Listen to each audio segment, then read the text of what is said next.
for another episode. Today we're going to talk about TikTok murderers and murders.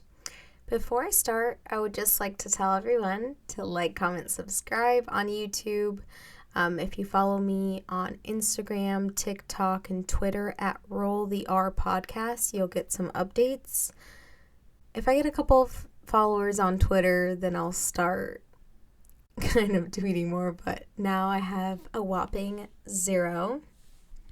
I really appreciate the likes, I really appreciate the reposts, and I appreciate everyone's feedback, as always. Today I'm here. It's a bit of a different setup. Hopefully you guys like it. I have both of my dogs by me. This is Coach and this is Kai. And they're just sleeping right now.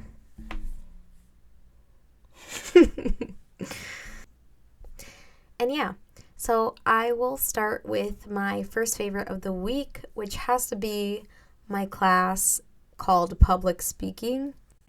Basically, the objective of the class is to write speeches, learn how to write, learn how to speak in front of people. I think that's a really important skill, and it's something that makes me nervous, so hopefully I'll get better at it. My second love this week has to be life. Shout out to life. I try to practice gratitude every day, and I've just been trying to change my thought process into more positive thoughts, just because I feel that it will benefit me in the long run, and I'm just trying to be happy. Basically, I'm just trying to be happy, trying to enjoy every moment, trying to spend time with family, just really appreciative of life nowadays. Also, before we get started, I am on most podcast platforms, and you can always get notified every time I post, which is every Thursday, and we'll get right into it. So TikTok murderers and murders. I have a criminal justice degree. I really thought that I was going to end up in that field. I've always been intrigued by why people do things, the psychology of it, just everything about criminal justice interests me. I'm a very nosy person. I think I really like studying people in general and just wondering why they do things and what's happening in this next generation. I like to keep up, like, what is going on. So TikTok came out, and I use TikTok. I fuck with TikTok. I love a good laugh. Most of us remember Vine. That was like the first of its kind, and then TikTok came into play, and TikTok is killing the game now. But I'm just fascinated with the fact that anyone can be an influencer nowadays. TikTok is a big platform now that people make a living off of. So that just really interests me. Then I started looking at TikTok stars that were murderers, and I did find a total of 4 cases today. The first case is a young girl who did get murdered. In no way do I want to offend anyone, and in no way I'm trying to disrespect the family of the first case that I'm going to talk about. But I will say I will be making fun of the people who got arrested for killing someone. Sorry. It's fair game. I will be clowning killers. Like, why are you taking a human life? I just think that that's the most heinous, most sadistic thing that you can do, in my opinion, is take someone else's life. So they will be clowned for that. The first case that I want to talk about, like I mentioned before, this is a young girl that got killed. Her name is Kalicia Williams. Kalicia Williams was 16 years old when she got murdered, but before, I think that she joined TikTok around 14 years of age, and she started doing, the cute little dances, and she got really popular. She was actually, going viral. I watched some of her TikToks and she just seems like she had a bubbly character. She was always dancing. Like, that's how I remember being 14 was. You're just silly, goofy, you're just hanging out, coming into your own. She was born on January 1st, 2004 in Atlanta, Georgia. It looks like here a lot of details haven't been shared about her family, and that's probably because they want some privacy. Khaleesi Williams is a very pretty girl. I'm looking at this picture of her with a crown and her makeup. It just is really sad that her life was taken. So this is what happened. Khaleesi Williams was shot in her room at a Hyatt Regency. And before she was shot, she was filming a TikTok video and then it abruptly stopped. This boy named Kiri Brown, and it says here that she was shot dead on December 26th, which is the day after Christmas, around midnight. Her and this boy seemed to be like acquaintances, and they were, unfortunately, this article does say that Khaleesi was sexually assaulted before shot, and that actually makes me really sad. She did die of a gunshot wound to the groin. So how did this come about? Khaleesi's friend named Infinity invited her to a Christmas party at this hotel, and Infinity's mom said that she was going to chaperone everyone, and I think there was just like a group of girlfriends that were going. They didn't mention anything about boys, so Khaleesi's parents was like, sure, there's going to be a chaperone, there's going to be no boys, it's going to be something low-key. Unfortunately, Infinity's mother did lie because there was no chaperone and there were 2 boys that were invited to this Christmas party. So apparently Kiri and Khaleesi were acquaintances and they knew each other for a while, and unfortunately something must have transpired when they were alone, and it ended up in Khaleesi being fatally shot. Another thing that I want to note about this case is that her parents received a call from the morgue the next morning calling them to identify their daughter's body instead of someone saying something to them beforehand, which is really shitty. So Kiri was charged with murder and sexual and aggravated assaults. He was also charged with underage possession of a weapon, felony murder, and reckless conduct. Unfortunately, it says here that he was released after a year and that the family was okay with that, being Khaleesi's family, but I don't know that to be true, honestly. It's just really scary because that can be anyone. Anyone can end up in that situation. It seems like more guns are on the street nowadays. That's really sad. Rest in peace to Khaleesi. I'm sending nothing but good thoughts to her and her family. The second case that I want to talk about is a TikTok star named Nicola Priest. She was a 23-year-old woman from Solihull, England, and she was convicted of killing her 3-year-old daughter. Reading this case, it really disgusted me because of the TikToks that she posted after she killed her child. There was an attorney that summed up what happened that night and said, quote, "On the evening of August 8th, you, Redfern, went to Priestess' flat. Redfern is the boyfriend of Nicola." And he continued, "The 2 of you went to have sex. Kaylee wanted to stay up and play. There is no direct evidence of what happened next."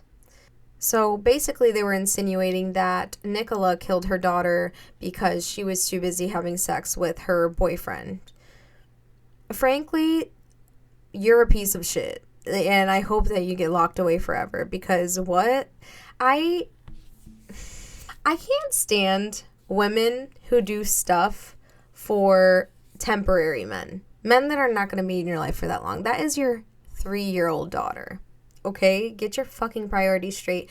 And you know what? Not everyone should be a fucking mom. And it's stories like these. Like, are you fucking kidding me, you fucking psycho? I probably shouldn't say that because that's probably... But she's a psycho. Psycho. She looks like numb in this headshot that they took of her. Like, she has no emotion. She doesn't She's not crying or anything. She really didn't give a fuck. Her 3-year-old daughter was named Kaylee Jade Priest, and she was, like mentioned before, 3 years old. Kaylee is such a beautiful child, and anyone would be blessed to have this little girl in their lives. And there's people like Nicola that are just shitty as fuck. This is why I think that having children should really not be forced upon anyone because of the shittiest mothers that we have in this world. Mothers and fathers and caregivers. So apparently leading up to Kaylee's death, Nicola and her boyfriend were physically abusing the 3-year-old child. So in text exchanges from Nicola to her boyfriend, she says that she was gonna kill her, implying the 3-year-old, because she keeps leaving the living room or going into the kitchen. So I've hit her one and smacked her for dirtying her nappy. She just has like a history of abusing Kaylee, which is really disgusting. Kaylee did succumb from serious chest and abdominal injuries. They even said that the girl's wounds were those of a child hit by a car going 40 miles an hour or from falling 3 stories onto a concrete floor. That's how bad they beat her. You're a clown for beating your child. There is even video footage that I've seen out there of Kaylee and her terrible fucking mom, Nicola, hours before the incident, where she's just like not paying attention to her. She's like looking up for like validation, some eye contact from mommy, and she's just like acting not even like a mother. So Priest is found guilty of child manslaughter. For some reason, I don't know how England laws work, and her boyfriend also received a 14-year sentence, which I don't think is long enough for a 3-year-old child that you guys were abusing beforehand, but that's what the justice system is. It's shitty. I think that they should get both of their legs amputated off. I think that they should amputate their arms and legs. 23-year-old Nicola Priest was seen making TikTok videos after her daughter Kaylee died, dancing, saying that she misses her, which is sick as fuck. Like, please. You literally killed her.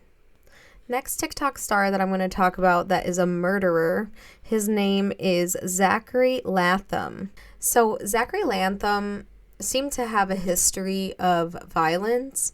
He rose to fame on TikTok for having confrontations with his neighbors, and one of those videos got, I think, 3 million views, and all of this was kind of building up. And one day there was a confrontation between him and a neighbor named William Durham, who was a 51-year-old correctional officer. So during the argument, Zachary Latham actually went back to his house to retrieve knives and a taser, and that's when he stabbed William to death. People speculated that he wanted to be famous on TikTok and that the TikTok fame was the motivator in this attack. Like, the reason that you're having issues with your neighbors is probably because you're a piece of shit. And looking at his fucking mugshot, please. He looks evil. And he got some big ass ears. So apparently where he's from in New Jersey, they don't have a bail system like they do in other states. And he was literally released for that charge. And then went back in for another charge. And he was released from that too. So we are not doing a good job in keeping people who harm other people off the streets right now. Apparently, Zachary Latham also claims self-defense when he retreated from his house to go get knives and a taser. This guy is dumb, and I don't even know why he's out of jail. The second charge that he went back in for was him threatening a teen and trying to ram into the teen's car. And then he was released that Monday on $40,000 bond. It's a white man.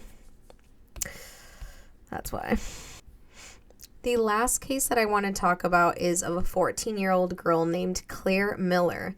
Claire Miller is accused of stabbing her disabled older sister to death in her sleep.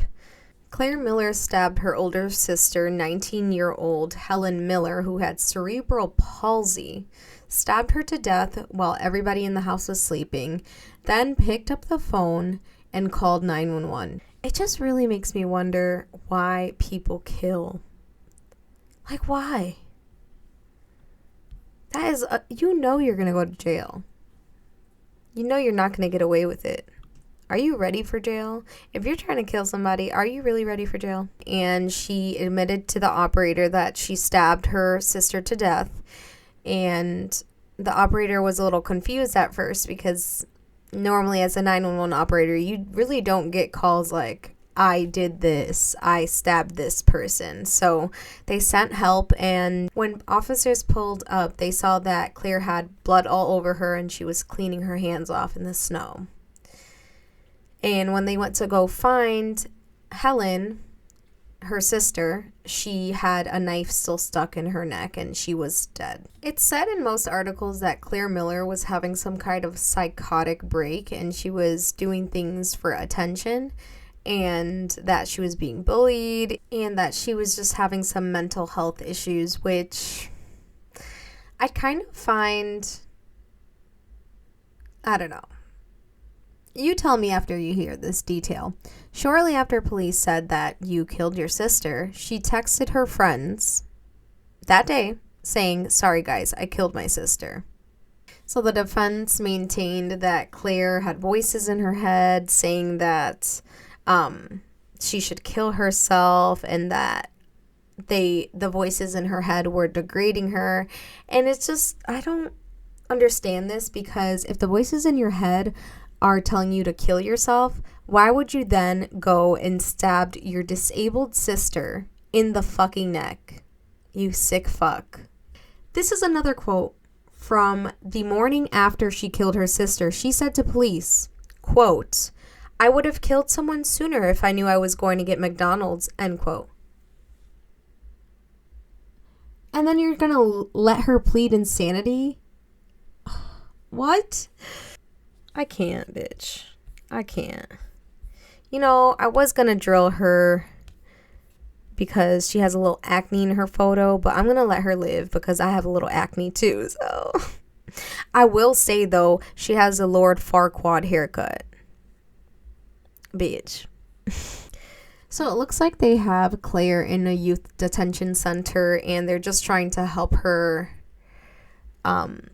by keeping her at a mental health facility rather than have her serve time in a penitentiary, which is, you know, it's not like the government hasn't killed younger black males before for something less than this, for a lie even.